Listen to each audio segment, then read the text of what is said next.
Hello everybody. Today on Done with Dad, we're going to repair a Raypak water heater. I came out the other morning, the water heater wasn't working. The error message on the screen said that the Rollout SW Open water switch was open. I looked at some discussion forums online. They talked about cleaning it. I followed a lot of those steps. What I did was I took it out, took out the heat exchange. It was caked up with calcium pretty good. Cleaned that with a screwdriver. Vacuumed out things, cleaned the gas lines best I could, put the heat exchange back in, turned it on. Then it said that the rollout switch was out. This is the rollout switch. I replaced the rollout switch, and then the heater worked for about 3 days. Came back out again this morning, and it said that the water switch was open. So what we're going to do today is I'm going to take apart the water heater. We're going to verify that it is the water switch, which is the pressure switch. We have the new switch here, so I'm going to show you how to verify that. If it is that, we'll replace that. I'll also show you where the rollout switch is, just in case that's an issue that needs to be replaced, and I'll show you how to replace that. And then I'll also show you how to clean the gas lines too, because if it is the rollout switch, that means that there's some combustion in there, which is probably from clogged gas lines, something to do with spiders or something like that. So this will circumvent all the issues, hopefully in one video, and I hope you guys find it useful. This has not been a fun experience for me, and I hope this video can make it a little easier. So we're going to repair a Raypak water heater, address 2 error messages, water switch open, and the rollout switch, and it's going to be done with Dad. All right, the first step is that we're going to remove the top cover on the unit and the top 2 back panels in order to access the pressure switch, and then we're going to bypass the pressure switch to verify that that is in fact the issue. To disassemble, we're going to start by removing the screws on the exhaust cover. There's about 6 screws on each side. They come out relatively easy with a Phillips head screwdriver. The magnetic tray is nice to make sure you don't lose them.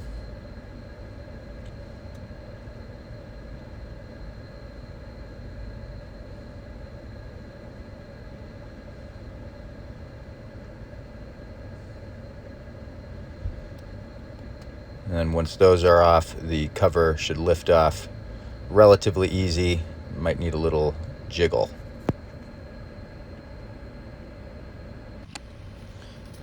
Now we're going to remove the top rear panel, which is held together by just two Phillips head screws. Comes off relatively easy. And then the lower rear panel underneath the intake and outtake, and that has 2 Phillips at the bottom, and then a 5/8 nut driver is needed for 2 at the top. But then that comes out relatively easy as well, and then you'll have access to the pressure switch, which is right underneath. Okay, so here's a good shot of the pressure switch. And what I'm going to do is I have this cable. You could use any cable. We're just trying to complete the circuit from here to bypass the pressure switch to see if the unit runs. There's going to be 2 female ends here. Remove those, pull those off. There's one.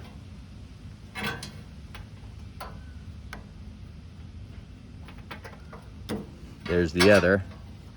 Here's those. We're going to insert this to bypass the pressure switch and verify that that is in fact the issue.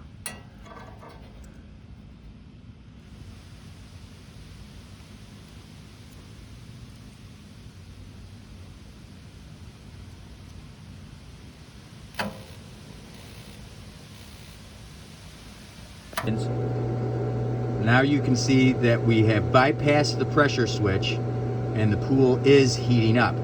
So it is in fact the pressure switch is the issue. So now we're going to go move forward and change the pressure switch. What we have to do before we change it is we're going to turn off the gas to be safe, turn off the power, and I have to remove the water lines. So you'll have to plug those water lines and then make sure everything's accessible in the unit, and then I'll show you guys how to change the pressure switch. Okay, so now we've got the gas off, the power off, and I drained the water the best I could. I have a funnel just in case there's any water left in there. We'll see if we can kind of get that to catch whatever wants to come out. And then we're also going to need some pipe dope, whatever type of joint compound you have to help seal that up. But and we've got our new pressure switch. So first thing we're going to do is unscrew this. It's going to unscrew to the right. It's a little counterintuitive, but we're coming at it from the rear, so maybe that makes sense. We'll be ready with our funnel, just in case. There's probably some water left in there.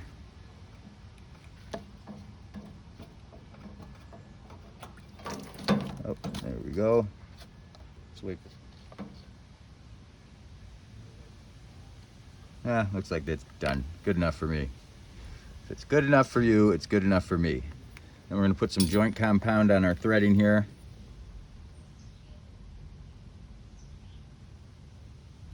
We'll give it a nice seal.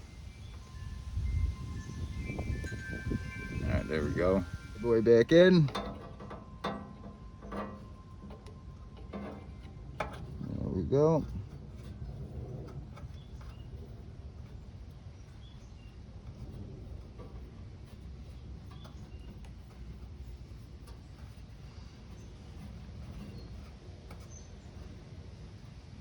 It's nice and snug. Probably one more turn.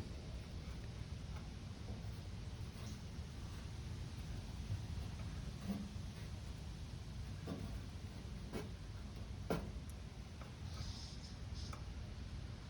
call that good. It seems like it's nice and snug, and I'm afraid to over tighten it. That was about a $50 part. So, and then here's our wires. I labeled them before I took them off. Again, I'm just a dad. I don't know if it makes a difference, but I did T for top, B for bottom. So we'll do the bottom one first, put that back.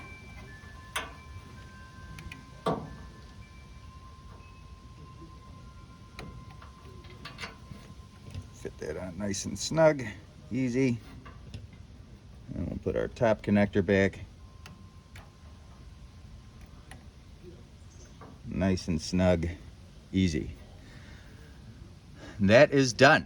So now the heater will work. I'm going to go into a couple different steps though, just to help you guys and to make sure that what we don't want is for the fallout switch to trick again.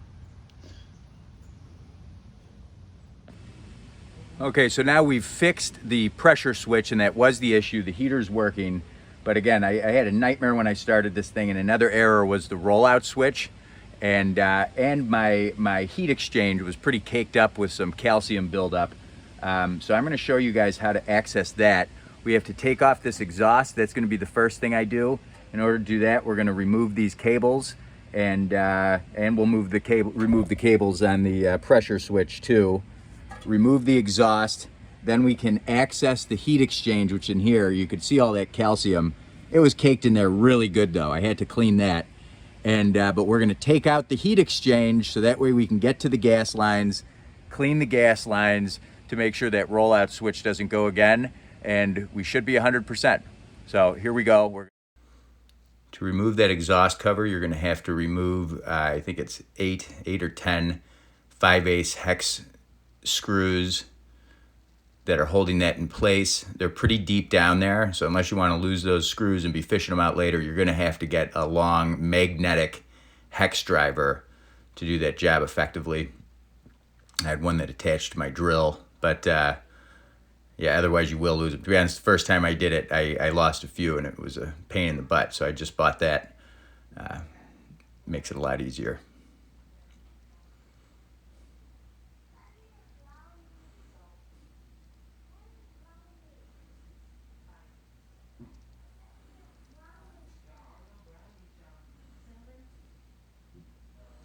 Then you're going to have to disconnect everything. That piece just unscrews, slide right out. You're going to have to unattach the wires, take a picture, mark them to make sure that you can put them back. Right now I'm unattaching the pressure switch there that we just installed. And that exhaust hood might need a little jiggle. I think I missed a screw that I'm going to have to take out. So pop that out and the thing should come off with relative ease. Now you have the heat exchange. You can remove that in order to clean. So here's the heat exchange removed. I cleaned this the other day, but it was all caked up in here and had ash and soot. I mean, I'm sure it wasn't flowing the way it's supposed to. So I actually got in there with a screwdriver and kind of cleaned it the best I could in between the cracks. It was a tedious job, but I'm sure it's helping. It might not be the way you're supposed to do it. I'm sure there's some chemical CLR type thing that I could use, but either way, that's in much better shape than it is now. Than it was. Here's the heat exchange. Might be something you want to clean. Now I'm just hitting the inside of this thing with a shop vac, trying to get all the cobwebs, spiders, ash, debris, anything I can out from the inside that might be possibly preventing gas flow and causing that rollout switch to trip.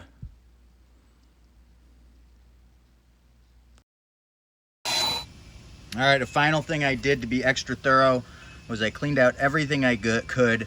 I went in with a shop vac and vacuumed every nook and cranny I could get to try to make sure that the rollout switch doesn't go out again.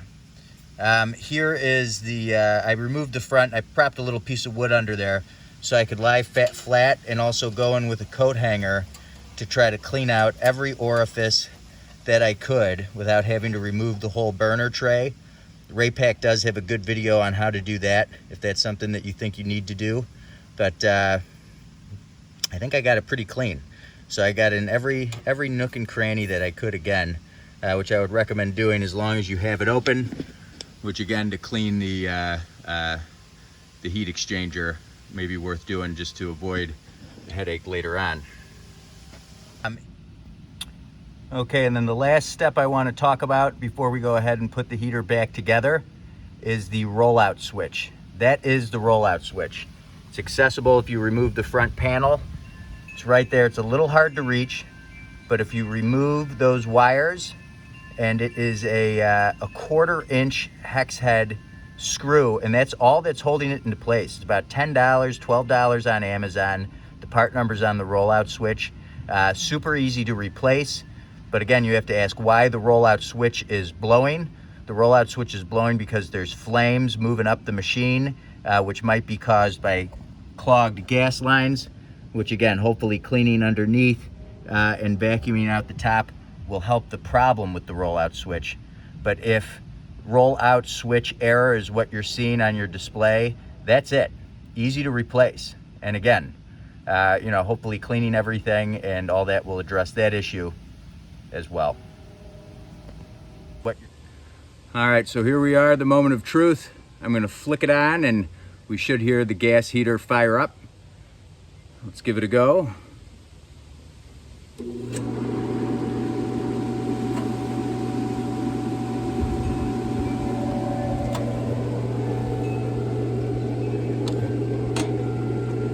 Sparking. I just heard it fire up.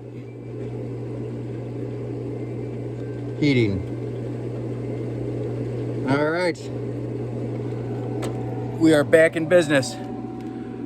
All right, so that is how to replace the pressure switch for the error code water switch, the water SW switch code that I showed you how to replace the rollout switch, how to take out the heat exchange and clean that if that's an issue, and just to kind of troubleshoot everything with this thing. So hopefully you don't have to go through the same hell I did, but I hope that's helpful to you.